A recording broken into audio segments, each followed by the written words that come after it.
Okay, hello and welcome back to Outside Xbox. This is Mob of the Dead, part of the Black Ops 2 Uprising DLC, which has come out today, if you're watching this on the day that we're uploading it. If not, it came out a while ago. Came out on Tuesday. Your mileage may vary. So I'm Andy, I'm here with Mike. Hello. And as Mike says, this is the Mob of the Dead, which features 4 new characters played by Hollywood actors. Yeah. So we have Joe Pantoliano, who you might remember from the Goonies. And The Matrix. And The Matrix, sure. Michael Madsen, Reservoir Dogs. Who else have we got in there? We have Ray Liotta. Ray Liotta from Grand Theft Auto Vice City, and also Goodfellas. He was in that. And in order of awesomeness. Right. And Chaz Palminteri. Palomino. Yeah. Is he a horse? Probably. What's he been in? No idea. So it's set on Alcatraz, in the prison of Alcatraz, on Alcatraz Island, off the coast of San Francisco. Yeah. So not really a particularly inviting environment. And you're meant to escape, which is famously impossible, right? Yeah, well, unless you have the parts to build a plane on the roof, which is essentially your objective in this game. You have there's a guide with 3 steps on the wall when you first spawn in, and you've got to go get the warden key, build the plane on the roof, and then fly it to freedom. But this being zombies, that's not really... these things never really end. So interestingly, you'll have noticed that you spawn in this afterlife mode, which is where you have the blue sort of visuals and the hands in front of you, and that's almost like a sort of second chance. So if you look in the right hand corner, there's a little blue symbol with a 3 next to it. That shows how many chances you have to go into the afterlife, and you will automatically do that if you are killed by a zombie. So it's almost like lives essentially, which in a way makes this a little more forgiving, but because you can revive yourself as a ghost. Yes. So you'll be able to wander back to your body, and actually, while you're a ghost, you can electrocute zombies to ease up the pressure a little bit. But also, the twist is that it's also key to getting around Alcatraz. So in order to open some doors, you need to electrocute boxes, or like that one just on the wall. Power up switches and machines. Right, and it's so it's a kind of like a risk reward thing. So you use one of your lives to be able to power these things up. This is it. So I mean, you cannot. There are boxes on the wall where you can electrocute yourself and go into the afterlife. But obviously, that means that if you get killed by a zombie, you won't have that afterlife token to revive you. But equally, if you want to make progress around the level, you're going to need to spend some time as a ghost. Yeah. So it's a really interesting balance, and actually, like I said, it makes it a little more forgiving if you're not great at zombies like me.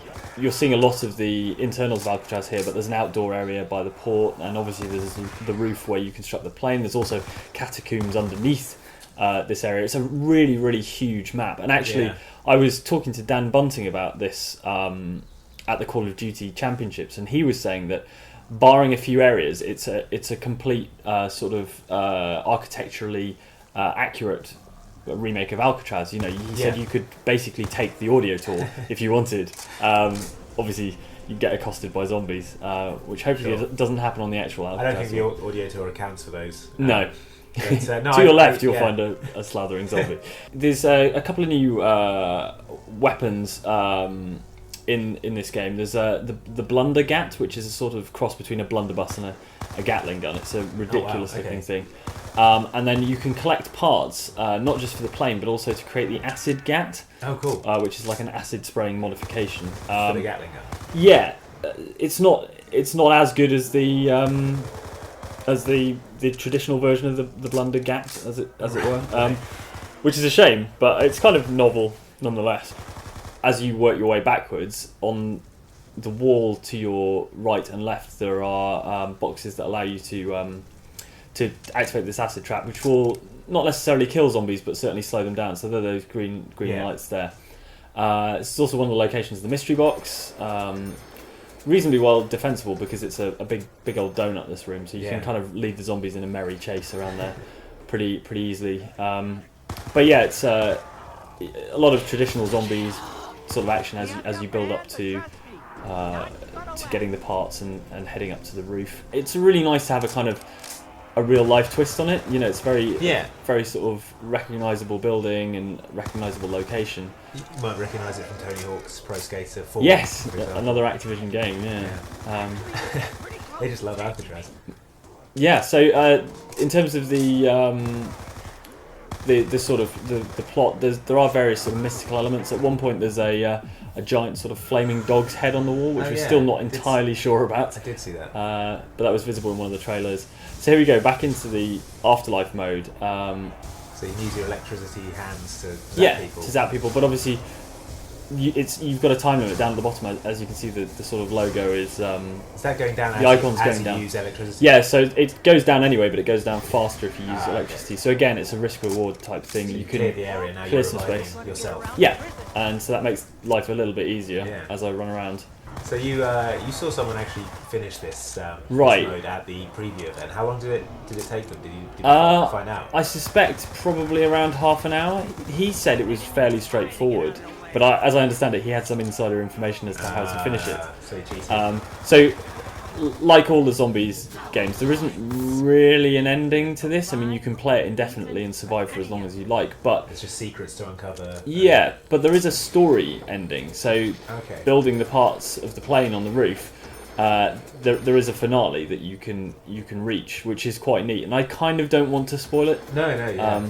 But it's sort of worth. It really is, for the first time. It's really worth collecting all those parts in a way that maybe it wasn't in Transit and Die Rise. So rather than just like small plot elements, it's a proper. There's a storyline to it of sorts. So one of the other weapons that you can get hold of is the classic sort of mobster Tommy gun, which handles really, really nicely. I don't know if you tried it at all. Yeah, I got a chance to play with it. It's quite because obviously it takes like a bullet drum which you think would take quite a while to reload, but it's actually it's pretty quick. Yeah, so unlike that horrible shotgun. Pretty tempting to just zap everyone with these electric hands. Yeah, it never makes as much sort of space as you'd hope, but and also you don't get any points for killing zombies like that. So reload. Yeah, I was in real trouble there.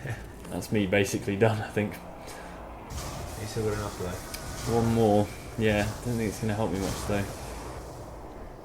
But yeah, it's an interesting twist. Again, like very different from Die Rise and Transit, and actually, I think people are probably going to like it certainly more than Transit. And it's super atmospheric. Yeah, really atmospheric, great setting, and an actual plot that you can follow and attempt yourself. Yeah, so that's Mob of the Dead.